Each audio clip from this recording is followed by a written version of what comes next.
student radio for Tampa Bay and the voice of Hillsborough Community College, streaming on the web 24/7. The content of the following program does not necessarily express or imply the opinions and/or policies of Hillsborough Community College, hawkradio.com, or WMNF. The producer of this program created it solely for educational and/or entertainment purposes.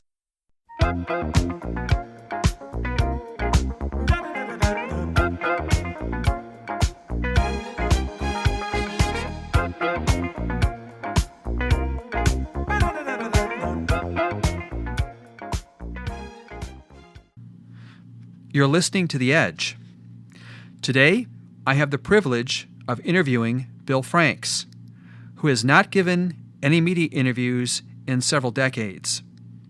Bill was the first Executive Director International and Chairman of the Board of the Church of Scientology. After getting advanced training in Scientology on the Organizational Executive Course, Flag Executive Briefing Course, the Data Series Evaluators Course, the Class 6 Auditors Course, Class 8 Auditors Course, and the Class 9 Auditors Course. Bill got into Scientology in 1968 after time in the U.S. Marine Corps. He joined the Sea Organization in 1970 and served on the ship Apollo under Scientology founder L. Ron Hubbard. Bill left Scientology in December of 1981 and will discuss some of his experiences with us today. Welcome to The Edge, Bill. Thank you, Tom. Could you tell us what it was like being in Hubbard's Navy, the Sea Org? Well, it was pretty regimented. Depending on where you were, you would be up at 5 in the morning if you were working on the decks, or 7 o'clock, have breakfast at 7:30, and start your day. Your day would be over about 10 o'clock rather at night. So you were working, like a 14-hour day? Yeah, and that would be a short day. Sometimes you'd stay up longer. Well, it depended where you were working. I'd say I was on the ship for a total maybe 3 years. For 2 of those years, I was working with Hubbard directly, and that was basically all night. He didn't go to bed till about 6 in the morning. So, how many hours did he get of sleep? 5, 6. And that was pretty consistent. Yes. Did you know any of his kids? Like there was Suzette and Diana and Arthur and Quentin. Yeah, I knew Quentin, and I knew all of them.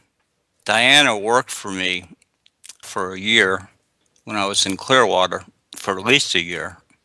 And Suzette, Arthur were students of mine while I was on Flag. I was on Director of Training for a while. And I'd say Quentin, I just knew because he was a real friendly person. He had some interest external to Scientology. I guess he was interested in being a pilot. Yeah, that was the thing. As long as I knew him, he was wanting to be a pilot. Do you recall what the relationship was between he and his father? It wasn't very good. And it was particularly bad when his father became aware of him being gay. But I would say that Hubbard's relationship with all his kids was pretty de minimis. It was pretty bad. How did Quentin cope with that, with his father? He sort of lived in a fantasy world. I knew him when he was a Class 12 auditor, and he just stayed in session. And Class 12 was the highest class of auditor, actually I think it still is, in Scientology. It's the most highly trained auditor.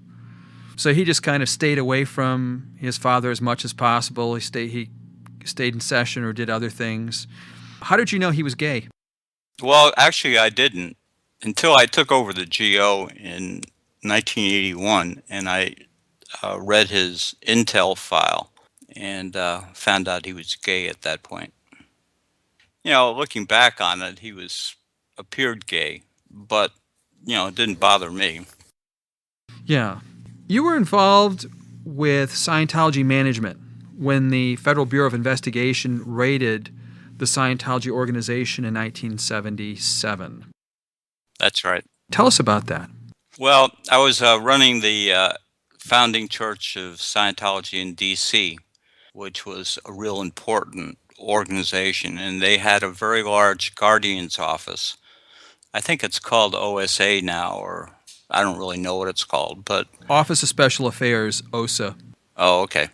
But they were continually trying to place people in the Treasury Department, Justice Department, probably a few other departments.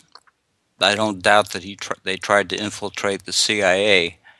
And at that day, it was sometime the beginning of July, they had a simultaneous raid on FCDC, that's the founding church of Washington, D.C., and two other locations in Los Angeles, at the Guardian's offices in Los Angeles.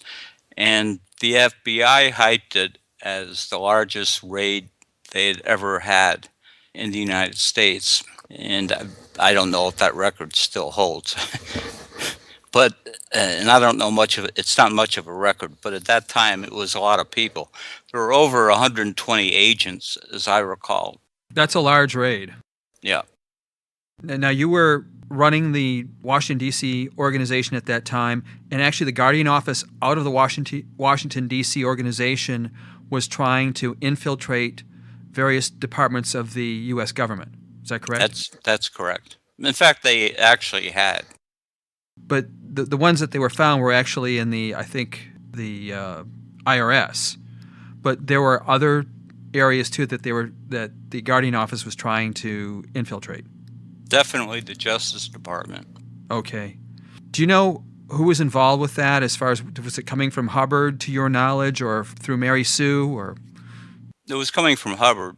Everything came from Hubbard, but it was Mary Sue who was set up to take the heat, take the responsibility. Her and Jane Kember, who was the Guardian worldwide. And Mary Sue, her post was called Controller or Commodore Staff Guardian at that time, and she was above Jane Kember, so she was like the buffer between Jane Kember, who actually ordered the deeds done specifically, and Hubbard, who said he wanted a certain thing done. Would that be a good description? Yeah, Hubbard would basically write out what he wanted done. He would put the targets on who he wanted hurt, in a few cases killed.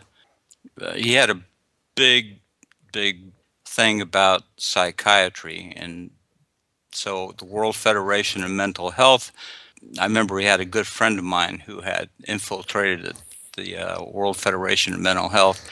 He ended up spending time in jail as well. But yeah, everything came from Hubbard. Do you recall, I realize this was, over 30 years ago, but do you recall anybody who Hubbard wanted murdered? Well, in 1973, they tried to recruit me into the Guardian's office. I was in Los Angeles at the time, and I guess to prove my merit or whatever, I was asked to kill someone. I never got the name, and they had taken me out to lunch. And I guess this was a recruitment pitch, but I declined. Who was that person who took you out to lunch? A fellow named Jimmy Mulligan. He was Jane Kember's personal, he may have had other roles, but he was Jane Kember's factotum. In other words, he basically, he was her deputy within the United States. Interesting.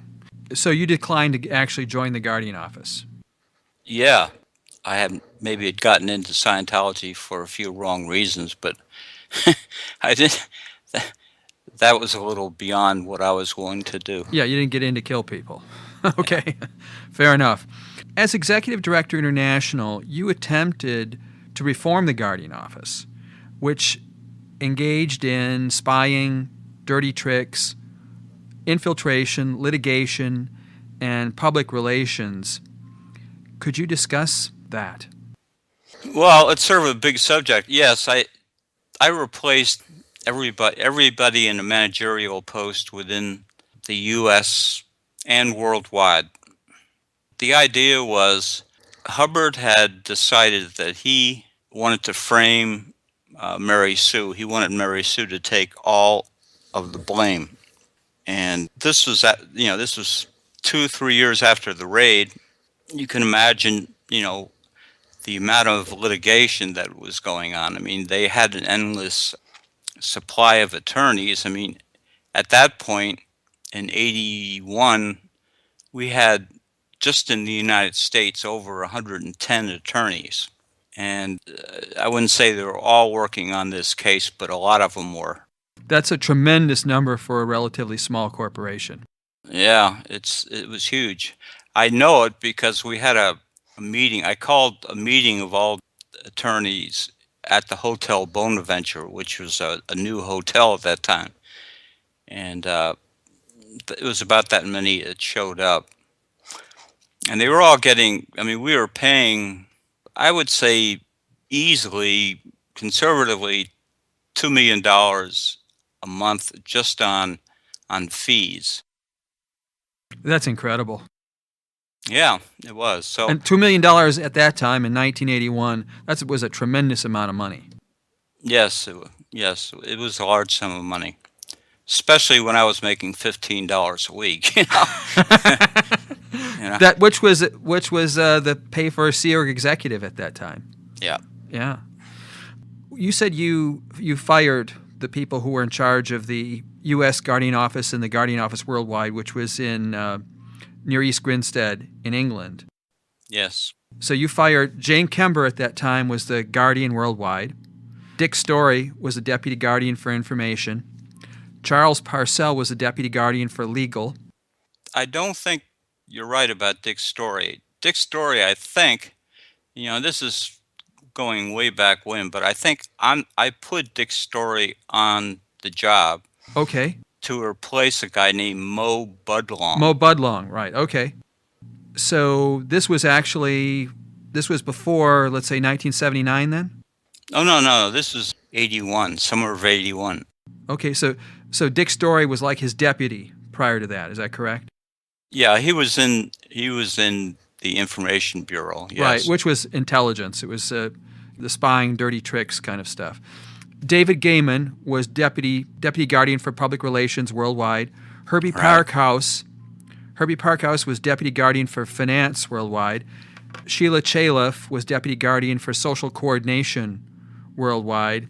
And Lexi Miller was Mary Sue's, well, they called it a communicator, but it's effectively a secretary at the Guardian Office Worldwide. Okay, that sounds about right. Yeah. And those people, you gave them their walking papers. Well, I called most of them to L.A. and fired them there. At that point, there were 11 people indicted, Mary Sue being top of the list. Hubbard had sent me and David Miscavige and a few other people to interview Mary Sue earlier than that. We also met her in a room in the Bonaventure, and I was all wired up. We had a van outside that was taping all of this. And basically it was to get as much to get her to incriminate herself as much as possible. And then this would be through a pretty circumlocucious manner be fed to the government. And this was Hubbard's idea. This was from L. Ron Hubbard to set up his wife. Right.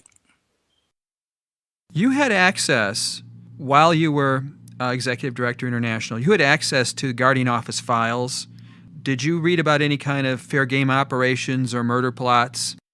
Yeah, sure. Can you tell us about some of those? Well, it was a long time ago, and I don't really think it's fair to mention any names, but there were 3 of them, all taking place in England that I recall. Okay. Were these people public figures and politicians? I mean, what capacity were these people who were targets in? They were mostly MPs. Well, I guess all three were MPs, like Members of the of Parliament. of Parliament. So House of Lords, House of Commons. Commons. House of Commons. Okay. Wow. And it was to fair game them, or just to kill them, or what? What? No, they were ordered to be killed. Do you know if that ever happened, or? In one case, I know it was done. Oh my goodness. The other couple cases, I don't know. So the Guardian Office actually had one of those MPs murdered. Yep. And this was a man, not a woman, a man? As I recall, it was a man, yeah. Okay.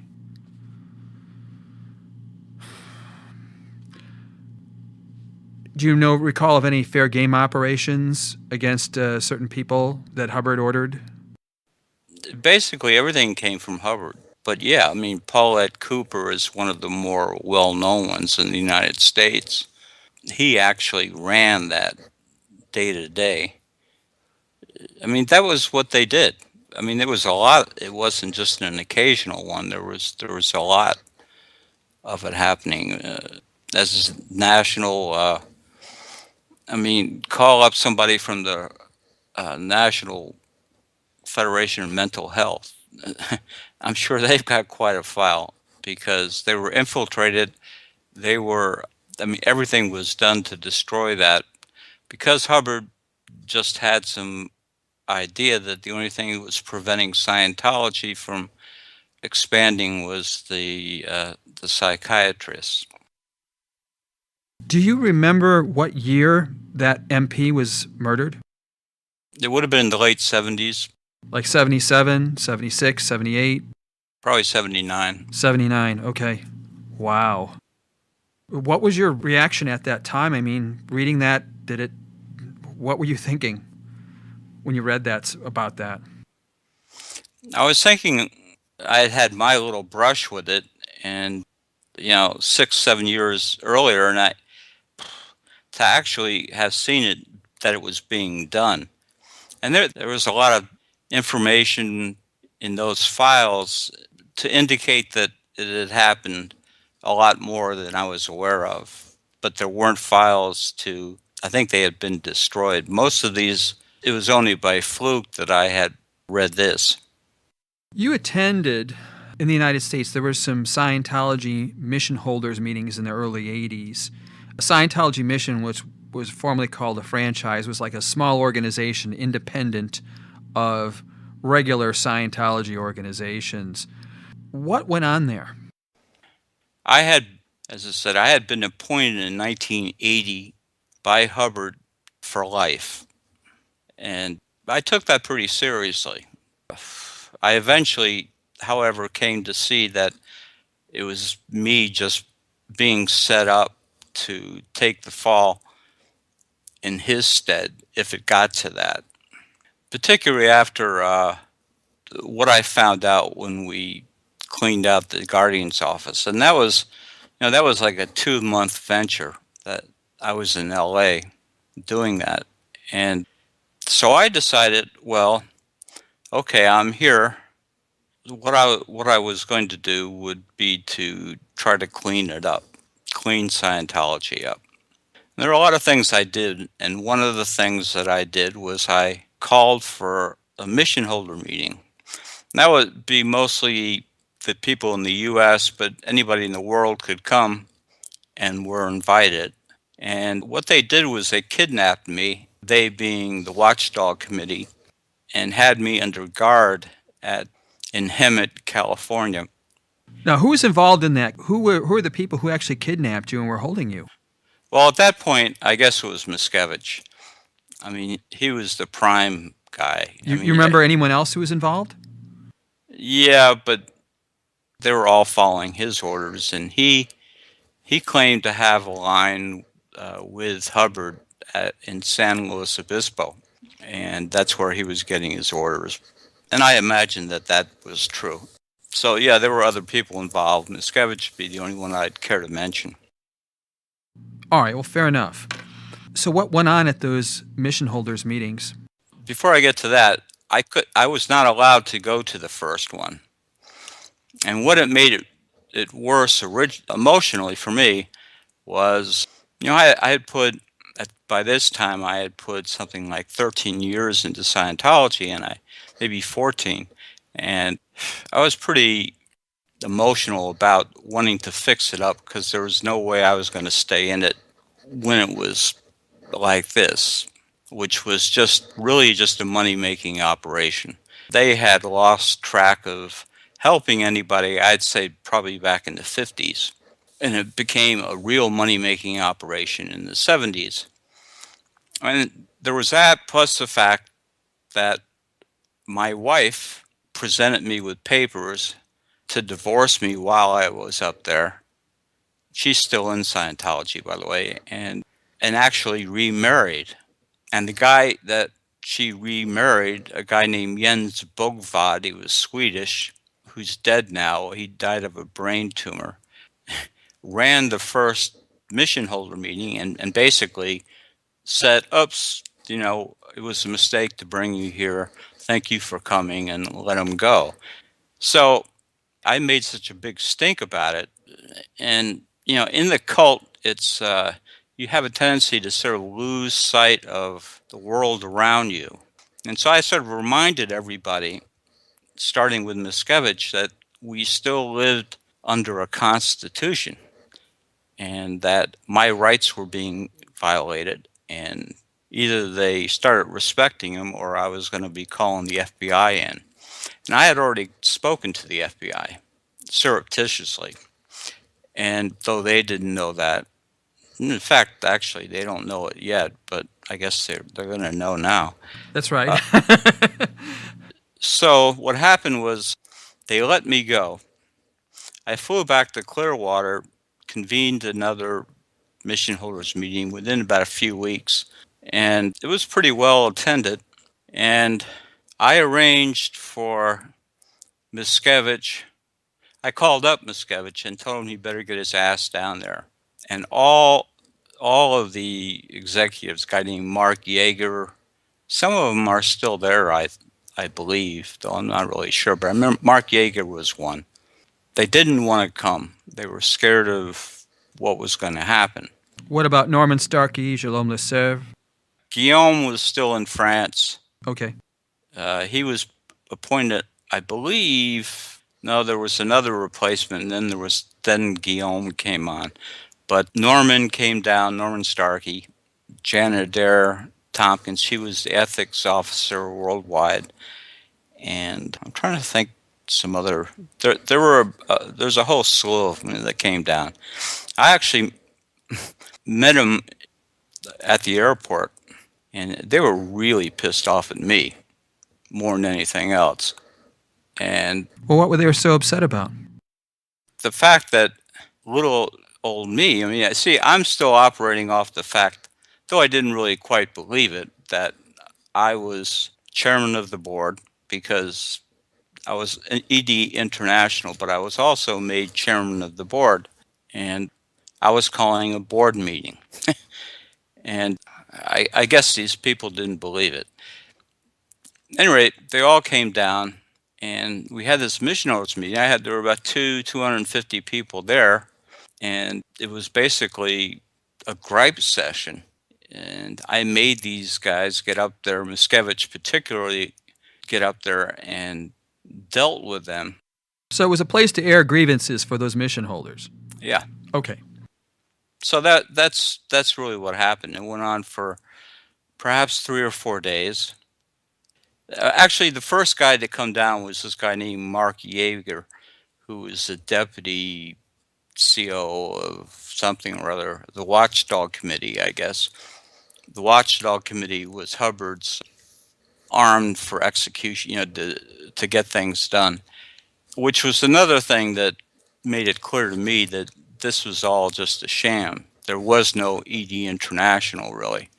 It was just for the benefit of the FBI and Justice Department. So you found out, after you had been appointed with all these high titles, that you were just a figurehead. Mm-hmm. Yes, that's correct. I sort of put it together. No one actually told me that But it became after we did that mission against Mary Sue, and I actually saw Hubbard had actually ordered to do everything we could to incriminate his wife as opposed to him. Well, if he was ready to give up his wife, he certainly was ready to give up me. So I wanted to get things fixed, such as I wanted to lower all the prices. I wanted to get rid of some of what I felt was just money-making ventures to, like these OT services and whatnot. And Hubbard obviously didn't like the idea of lowering prices. So anyway, this was a discussion of the mission holders meeting, and it was all taped. It's all available somewhere, or maybe it isn't anymore. But it was at that point. We videoed most of it, and as I said, I think it went on about 4 days, and then they went back. What was the outcome of that? I mean, did things get settled or did things get worse? Silence was the outcome. And I think that was around the 15th of December that it was over. The 27th of December, they all came down, the same group plus some others. This 1980? 81. 81, okay. And basically said I was relieved of my duties. And I said, well, what about my lifetime appointment? And that was sort of with tongue in cheek. I don't. At that point, I don't think I would have stayed if they had asked me. They did, however, offer me a free skiing trip in the Pyrenees. I don't know if I would have taken that. Well, I didn't. I think that would have been like a one-way ticket. Yeah, that's what I thought too. So that's kind of like giving you a gold watch. Yeah. Bill, would you like to take a break right now? Okay, terrific. I'll pick up when you're back. For our listeners, we're going to take a station identification. We'll be back with our guest today, Bill Franks. Please stay with us.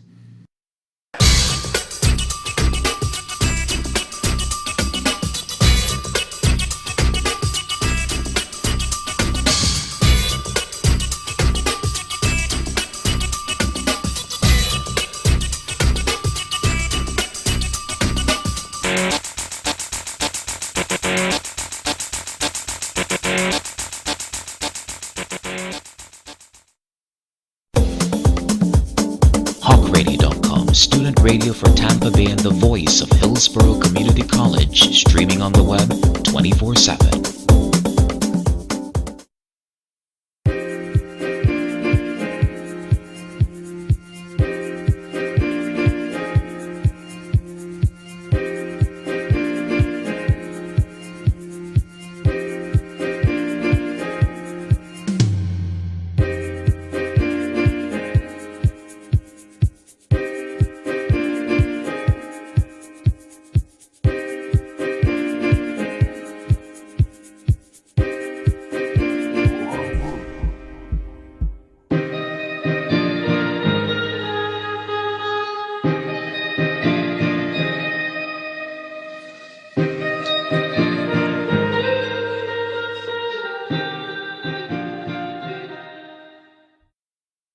And we're back with our guest today, Bill Franks.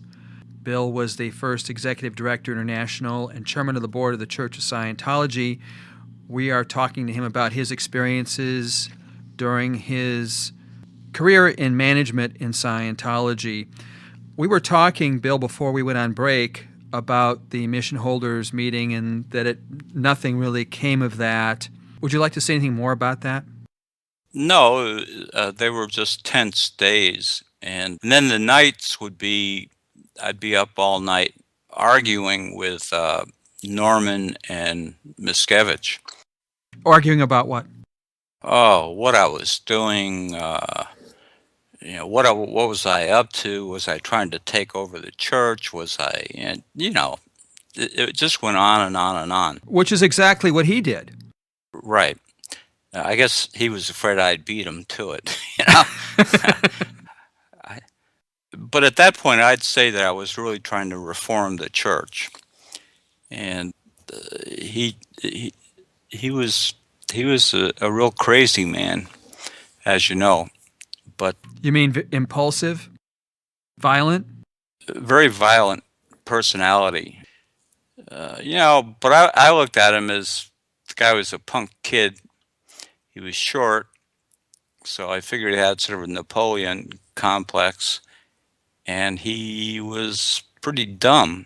And though he's pretty cagey, but he had an 8th grade education, so I figured he was just trying to make up for all those things. And he really didn't know too much about Scientology. To him, it was more like a power thing.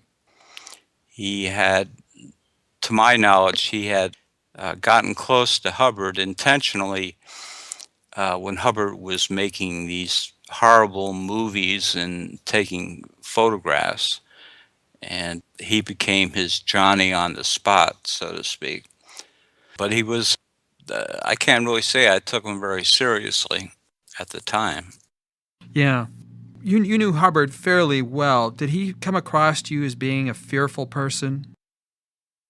You mean afraid of things? Yes. Yeah, he paranoid, I guess. Yeah. I knew him pretty well.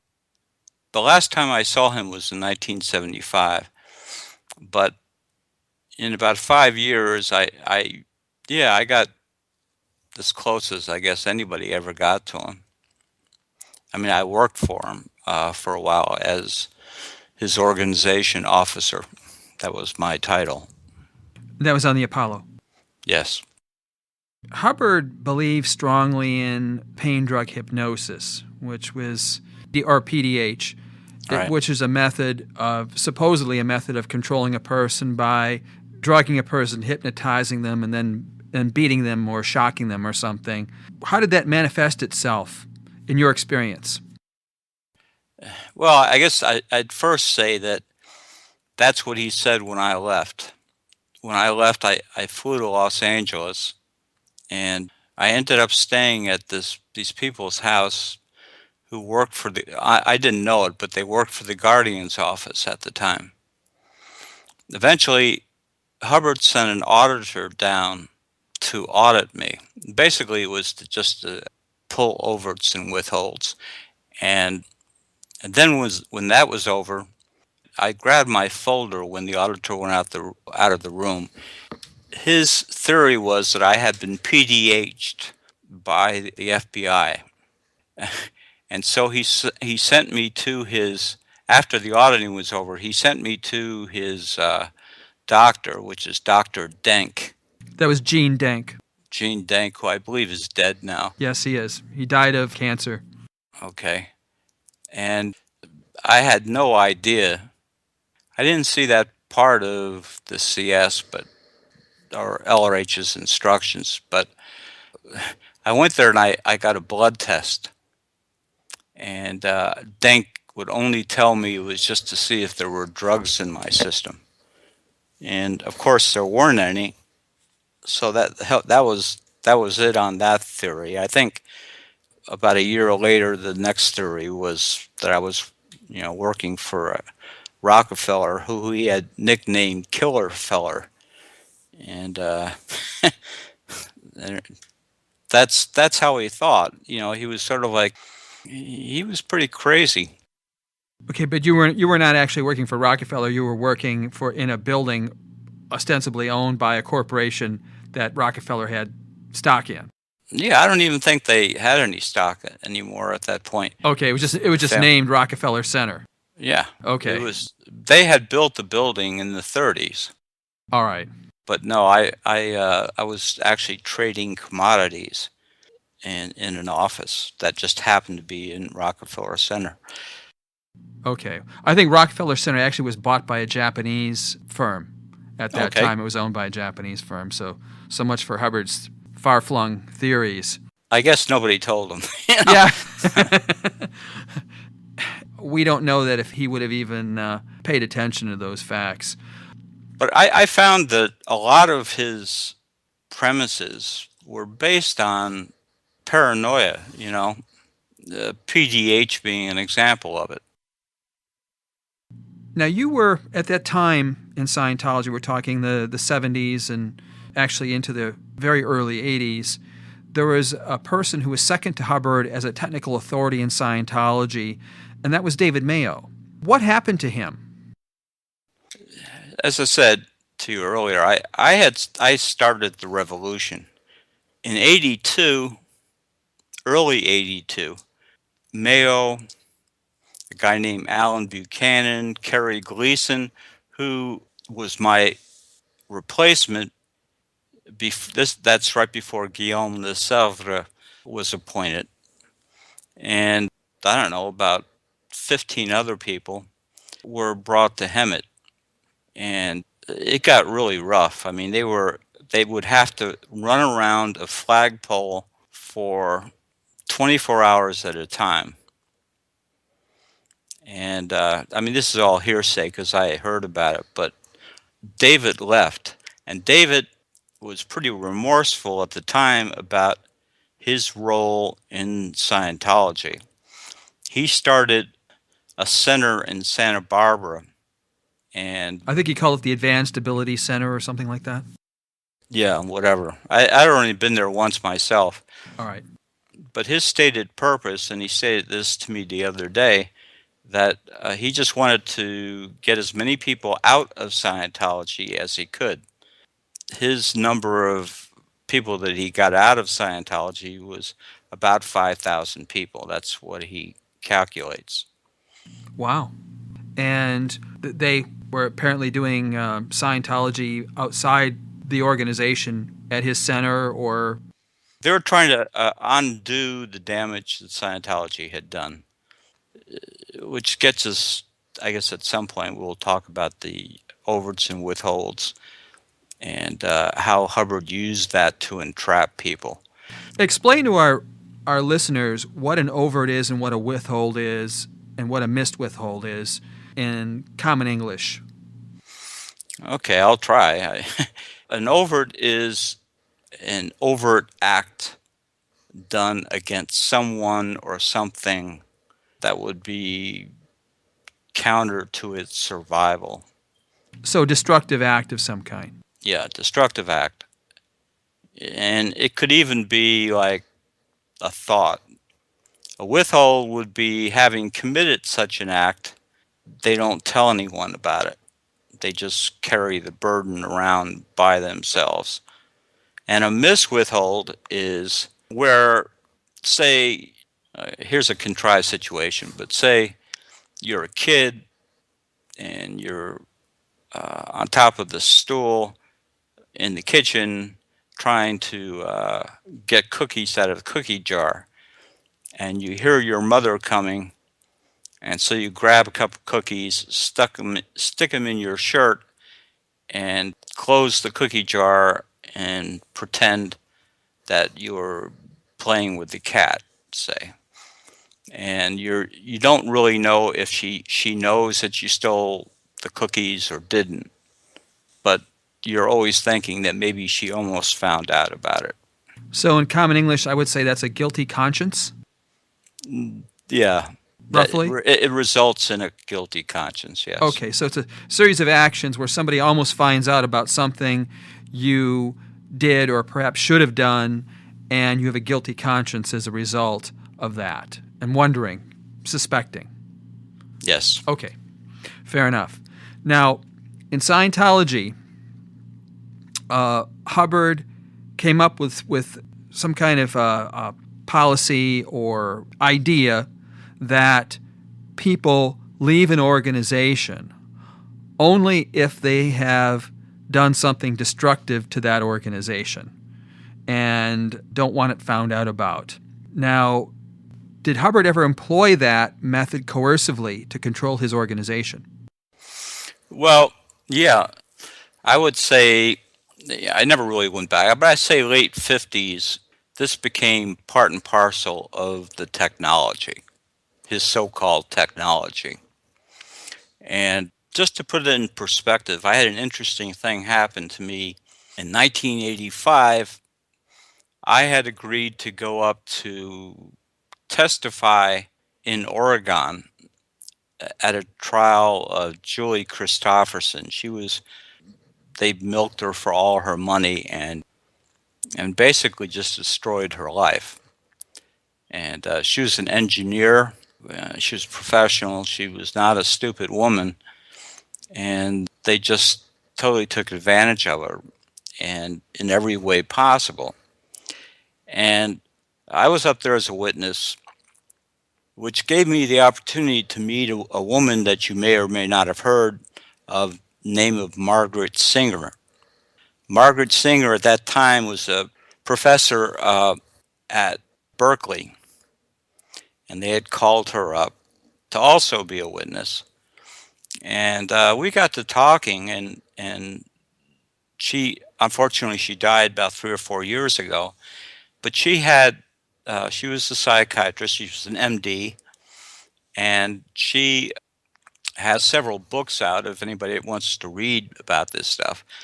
But she told me personally, she said, what Hubbard has developed in this overt withhold technology, I'll just call it that, is more powerful than what the communist Chinese had developed after the Korean War, or during the Korean War, with Americans. And how she came to that conclusion, she, in her PhD thesis, she had started trying to rehabilitate ex-prisoners of war from the Korean camps that had, people, GIs, Marines that had been captured.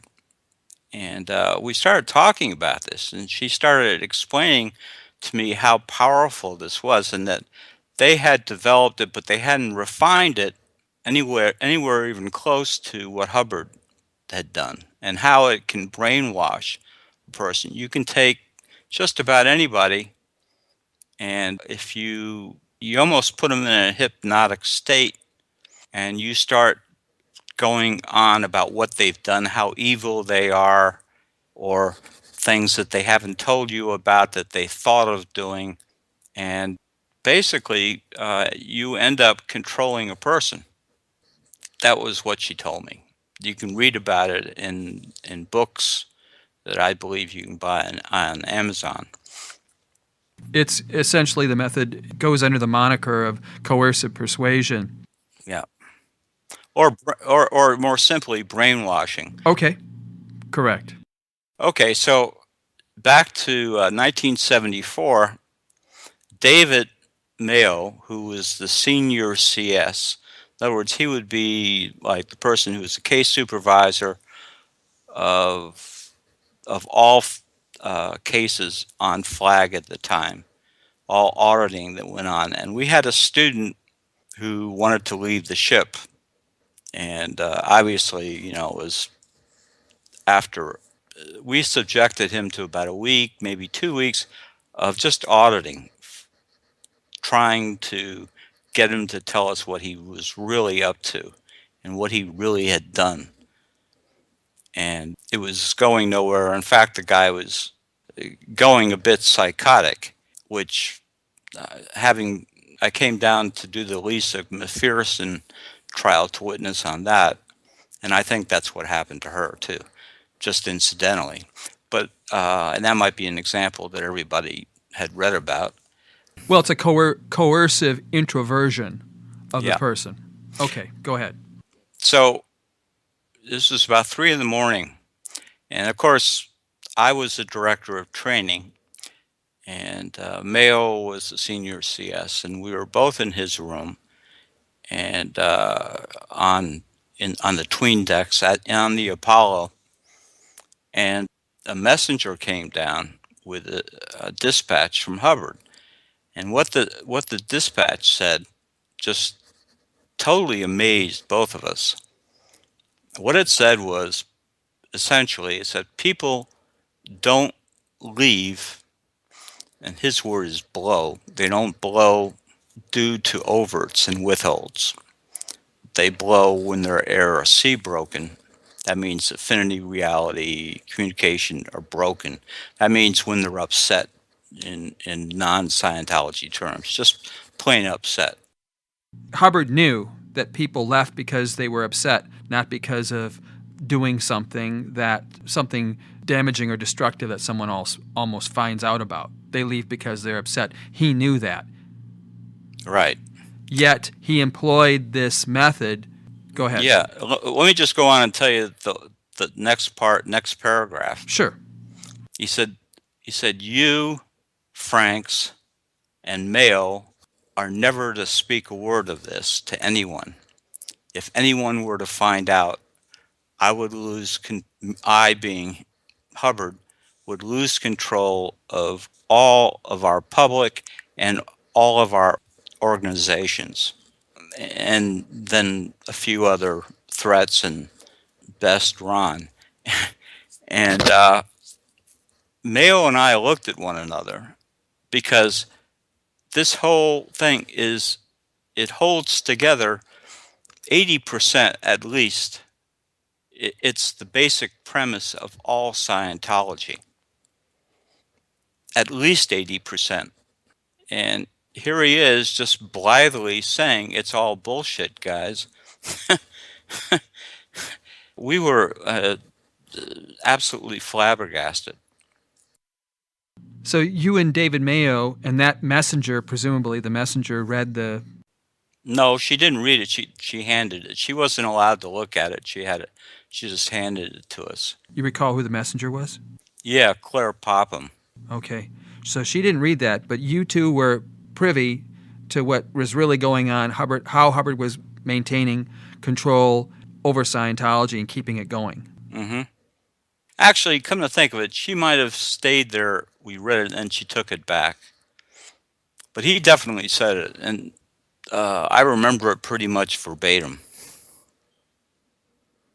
I guess only people who've really been through this can understand the power that it has on you, on everyone. I mean, smart, dumb, well-educated, non-educated, doesn't make any difference.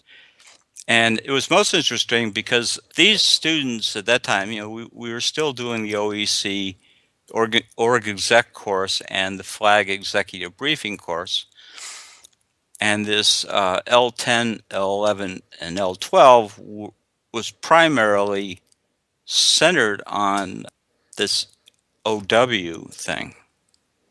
Not to mention the incidental sec checks that one would get. Like somebody wrote me a couple of weeks ago asking about the introspection rundown. And that made me recall that Lisa McPherson had the introspection rundown. And the whole introspection rundown is basically overts and withholds, asking you, what have you done? What are you not telling people? Questions like that. And it really is, as Margaret Singer told me, MD, PhD, she said she had never seen any I don't know if she used the word technology, any method like this as powerful and as refined as in Scientology. That's quite a comment. But you were a student on the flag executive briefing course when you got that dispatch? No. I was the director of training. Okay. And it was concerning. And that was at Flag or the Apollo, or was that in Clearwater? That was on the Apollo. Okay. And the reason I was involved with it is because it was one of my students. Okay. That's the situation with one of your students there. Got it. Who wanted to leave the course. And also, like this sec checking, we had a guy named Lonnie, I can't remember his last name, but he was a Canadian. He was 12 years old. And he got the first introspection rundown. But to soften him up, he got sec checked and he was put in the chain locker. Okay, explain what a chain locker is on a ship. Well, it's where the anchor chains are stowed. Once the anchor has been pulled up, you got to put the chain somewhere, and they go into what's called a locker. The big chains, with the big links. It's only made for stowing the chains. Okay, so this fellow Lonnie was put into the chain locker to soften him up. Why did he need to be softened up? Well, I don't know, but that's what Hubbard wanted. And he got one of the first introspection rundowns. And this was a 12-year-old boy. 12-year-old boy. From Canada. From Canada, and whose first name was Lonnie. I don't remember his last name. And he got the same, he was one of the first people to get the rundown. He went crazy, and he was eventually offloaded in Morocco. And it just makes me think of Lisa McPherson, because that's what she got prior to her capitulation. Anything you want to say to sum up? We're starting to run out of time. Okay, well, the only thing I want to say to sum up is that rundown is all centered on overts and withholds as well. And it's an incredible mind control device, and Hubbard has used it. And if we had more time, I'd get into how it's been further developed. You mean like it was used on Lisa McPherson? Yes. Yeah. Bill, thanks for being a guest on The Edge today. Okay. All right, very good. I'm Tom Smith, the producer and host of The Edge. We'll be back again next week with another interesting guest. Thanks for listening.